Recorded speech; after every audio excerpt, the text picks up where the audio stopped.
नमस्कारम। रीट परीक्षा हो चुकी है।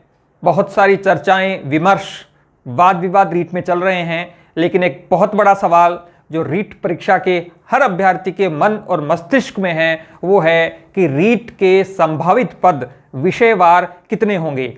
सबसे महत्वपूर्ण बात हम इसी वीडियो में यही करने वाले हैं कि जो पोस्ट आने की संभावना है, जो कुछ हमारे सोर्सेज हैं वहां से जो सूचनाएं मिली हैं उससे कि किस पद के कितने पद आ सकते हैं। बहुत छोटा सा वीडियो है, वीडियो को अंत तक देखें। और ये अनुमानित पद हैं, इनमें वृद्धि या कटौती दोनों ही संभव है। ये सरकार के ऊपर निर्भर है कि उनके द्वारा कितने विषय के कितने पद रखे जाएंगे।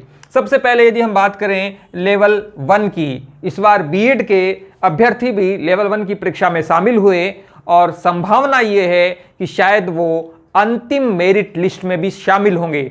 और यदि ऐसा होता है तो L1 की कट ऑफ अप्रत्याशित रूप से बहुत ऊंची जाएगी यदि हम 2018 की रीट की बात करें। लेकिन यहां बात यदि पदों की करें तो 14 से लेकर 15,000 के बीच में L1 के पद आ सकते हैं। जब रीट परीक्षा का परिणाम आ जाएगा उसके बाद प्रारंभिक शिक्षा निदेशालय जो है वह रीट के पदों का वर्गीकरण और फॉर्म आमंत्रित करेगा उसके माध्यम से। बहुत महत्वपूर्ण है इंग्लिश विषय को लेकर। अक्सर इंग्लिश भाषा जो है, इंग्लिश लैंग्वेज जो है, उसमें पदों की संख्या बहुत ज्यादा होती है और यही प्रवृत्ति ट्रेंड इस बार भी देखने को मिल सकता है। अनुमान है 4.5 से लेकर 5,000 के आसपास तक अंग्रेजी विषय भाषा के रूप में आपके पदों में आ सकते हैं। सबसे अधिक कट ऑफ यदि बात करें L2 में जो रहने की संभावना है वो सामाजिक विज्ञान की है। और सामाजिक विज्ञान में यदि पदों की बात करें हम तो लगभग 2500 से लेकर 2700 पद आपको देखने को मिल सकते हैं। बात यदि साइंस और मैथमेटिक्स इनकी करें तो इसमें भी अनुमान है कि 2500 से लेकर 2600 तक पदों की संख्या हो सकती है। यदि बात करें भाषा हिंदी को लेकर तो अनुमान है 1500 से 1600 के बीच में भाषा हिंदी के पद हो सकते हैं। इसके अलावा संस्कृत जो है उसमें 1250 से लेकर 1350 के बीच पदों की संख्या हो सकती है। 3 भाषाएं और बचती हैं, उर्दू, सिंधी और पंजाबी। इस संदर्भ में हमारे पास कोई अनुमान अभी तक हमें मिला नहीं है। और सबसे महत्वपूर्ण बात जो भाषा है उसको लेकर एक सवाल यह भी चल रहा है कि क्या एडिशनल वाले इसमें शामिल होंगे। सूचना इस प्रकार की मिली है कि शायद सुप्रीम कोर्ट में SLP दायर हो चुकी है, जो डबल बेंच का डिसीजन था हाई कोर्ट का। हालांकि मेरे पास इसका प्रमाणिक कोई स्रोत या डॉक्यूमेंट नहीं आया है, लेकिन अभी तक इस बात को लेकर बड़ी चर्चा है कि एडिशनल वाले क्या भाषा में शामिल होंगे।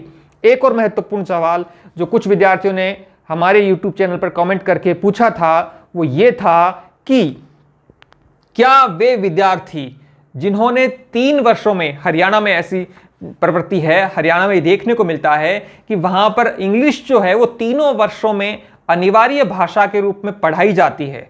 तो 2018-19 का हाई कोर्ट का डिसीजन है, उसकी मूल प्रति भी हमने टेलीग्राम जो हमारा चैनल है GK मुकेश ढाका सुजानगढ़, या फिर आप देख सकते हैं यश गुरु सपोर्ट के नाम से भी एक टेलीग्राम चैनल है, उस पर हम उसकी ओरिजिनल जो PDF है जो हमने प्रारंभिक शिक्षा निदेशालय से प्राप्त की है वो हम आपको उपलब्ध करवाएंगे, जिसमें स्पष्ट उल्लेख है कि भाषा का शिक्षक बनने के लिए 3 वर्षों तक आपने उस विषय का अध्ययन किया हो।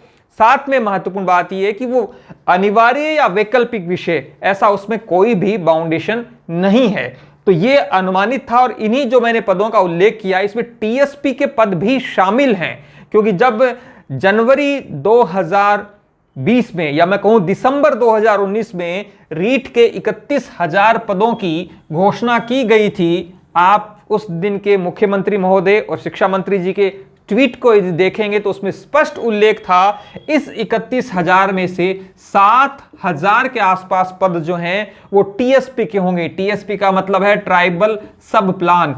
इसमें दक्षिणी राजस्थान के कुछ जिले शामिल हैं जिसमें डूंगरपुर, प्रतापगढ़ और बांसवाड़ा, ये तीनों जिले संपूर्ण रूप से टीएसपी में आते हैं जहां तक मेरी जानकारी है। उसके अलावा कुछ कुछ जो तहसीलें हैं, जिले हैं, उसकी कुछ तहसीलें भी इसमें शामिल हैं। तो मैंने जो पदों का अनुमानित वर्गीकरण बताया है, जो हमें सूचना मिली है जहां से भी हमारे सूत्रों से, उसमें ये टीएसपी के पद भी शामिल हैं। वीडियो कैसा लगा आप कमेंट करके जरूर बताएं। मिलते हैं जल्द एक नए वीडियो में। धन्यवाद।